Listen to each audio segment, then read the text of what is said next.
What's up guys? Magandang gabi, magandang umaga, magandang madaling araw sa inyo. Quick video lang tayo guys, no? Quick video lang tayo ng ating mga naiwang darts. Update lang tayo ng darts natin. Yan, nasa tackle box ko sila. Diyan sila naka-organize.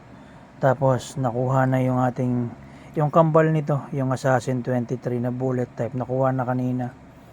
Binigay ko na kanina ng 1.5. Total pinick up naman dito sa amin. So taga Antipolo pa yung bumili. So much better yun kaysa dun sa dun sa isa na bidjinikas sa akin ng 1.6.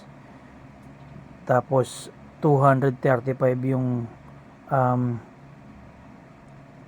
LBC charge going to Palawan. So hindi ko naman sa miscommunication kasi yung una dalawa yung in-offer ko 3.6, sabi ko free shipping. Sabi niya isa na lang ang kukuhanin niya. So nag-base siya dun sa last price. Pero dun sa last price hindi pa kasama yung shipping dun. So nagkaroon kami ng miscommunication. Na-send niya sa akin yung GCash, pero tayo dahil hindi tayo scammer, ibinalik natin sa kanya yung GCash niya, yung pera niya. Kasi hindi naman tayo yayaman sa 1.6. Hindi tayo kagaya ng taga Pasig na 1,200 lang hinapit pa dun sa pobreng taga-probinsya na kasama natin. But anyway, hindi yun ang topic natin guys. Topic natin yung quick update lang dito sa mga remaining darts. Wala na tayong i-declutter kasi almost solid na lahat yan. 24 na lahat eh. Maliban dito, which is 22.8 na siya. Dahil pinalitan ko nito, 40mm na yan. Ang bigat, parang 24 na rin siya. So hindi ko na siya ibebenta. 4 keeps na to dahil yung kausap kong taga Bohol, pasensya ka na sir, wala kang kwenta kausap.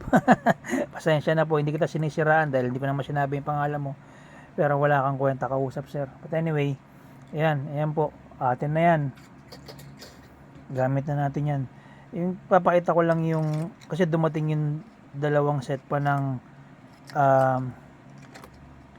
micro shop. So nilagay ko yung isa rito, ayan, kinabitan ko ng marathon plates, tapos kinabit ko siya rito sa ating James Wade, ayan, so 24. Ipa-practice throw natin yan bukas, siguro bukas. Tapos yung isa naman dito rin, nilagay ko rin dito sa ating MBG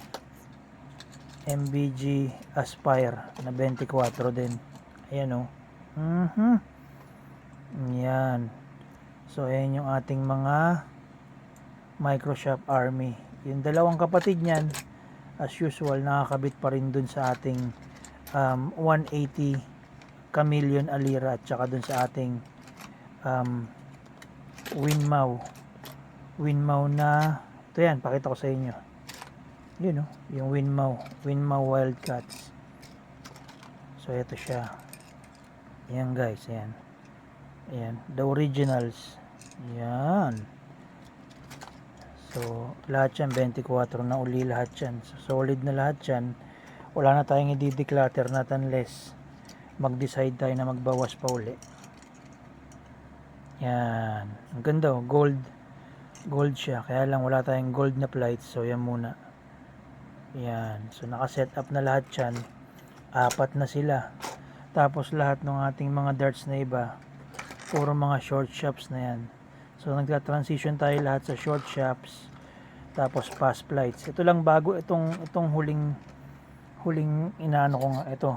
Kailangan, I need one short shops pa dito para kasi naka medium pa siya na pro grip.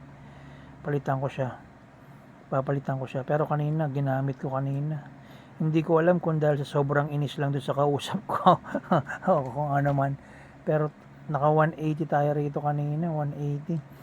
Yung magtataka lang talaga tayo, no? Nakakatama tayo ng 180 kapag hindi siya nakukuha ng video. Meron akong video na nakakuha ko ng 180. Dalawa na yung video ko na yun, na nakachamba tayo ng 180. Pero mostly yung mga 180s na nakukuha natin sa practice natin, yung mga hindi documented, yung hindi na videohan, na mapipicturean mo pero hindi mo na videohan na actual mo nakuha. So nakakapagtaka lang din, tsaka parang nakakapanghinayang na, oy sayang, dapat binidyo ko to. Hindi ko akalain na makukuha ko ng 182. But anyway, ayan guys. Nag-update lang tayo. Ayan yung mga darts ano natin. Oh. Darts logo natin. Tira darts galing kay Boss Elo yan. Endpoint, yung mga endpoint noon nung kasagsagan pa ng endpoint. Yung magaganda pa yung mga darts, mura pa. Kay Boss Wawi darts. Yan, sa unicorn. Dun sa unicorn, ano ko yan, nakita ko yan sa may unicorn ko. Tapos Winmau. Ayan. So, lahat ng mga darts na ano natin, ilalagay natin dyan. Yung ano yung tawag nito, ano ba yung Pinoy na ano na yun? Na shop din. Darterong Pinoy ba yun? Darterong Pinas. Sana meron din silang mga freebie na sticker para maayos din, para mailagay natin dito sa ating tackle box. Tackle box turn into darts organizer. Ayan sila guys. So, naka-organize sila, nakaayos. Para hindi masira yung mga plates, mga shop. Ayan. Ito yung isang MBG natin. Oh. Nakakulay, naka-setup din ng kulay green. 24 rin. MBG authentic naman yan. Authentic. So, lahat yan, pogi darts yung mga yan. Naka-setup lahat yan. Ito na lang ang ayusan ko. Gawin kong short shops, pass plates. Laban na. So yan, ayan guys, very quick video lang ngayong madaling araw habang naka-break tayo sa ating shift at na working from home tayo ngayon sa ating hybrid setup. So yan, very quick usapang darts and video lang tayo guys. So atin na siya. Ang ganda, kung naging 24 siguro to mas lalong okay, but anyhow, salamat pa rin sa turnout dun sa ating nakausap na walang kabuhay-buhay. But anyway, sir, salamat sa iyo. Sana wag ka naman loloko ng mga ibang reseller. Wag ka nang manggugulo. Hindi kita papangalanan. Mahiya ka na lang sa sarili mo, sir. But anyway, maraming salamat po sa panonood ninyo sa ating usapang darts.